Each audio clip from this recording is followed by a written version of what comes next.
The UN Economic Commission for Africa analysis shows that over 2 million people may fall into extreme poverty because of the effect of the Russia-Ukraine conflict.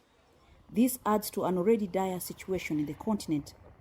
In the East and Central African regions, the effects of climate change are biting hard as drought and floods affect food security and are slowing down recovery.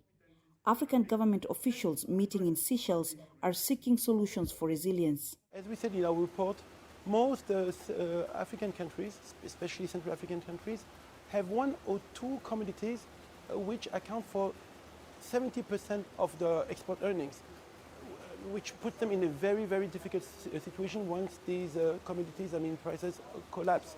So what we're asking is basically to diversify the basket of exports. Some of the countries here face debt stress. As of May 2022, the UN says 7 African countries were already in debt distress, while 16 were at high risk. Experts advise that as countries seek alternative sources of financing, they should speed up investment in local production.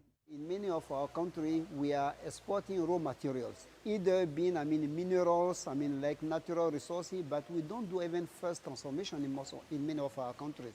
And this is not where you get many of the value added, right? We do know that by transforming these natural resources or these resources locally, then you can really grab a big part of the value chain. But as a long-term solution, they urge for more self-sufficiency. We have a young populations. This is a big advantage of us, because in many other places, the population is aging.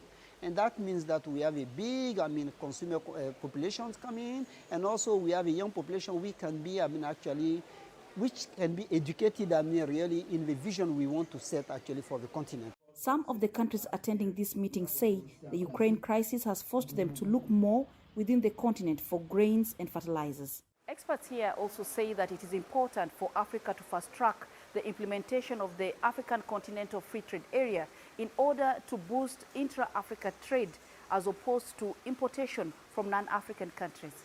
The meeting is also encouraging African states to consider seeking alternative sources of funding like Islamic banking as well as cryptocurrency.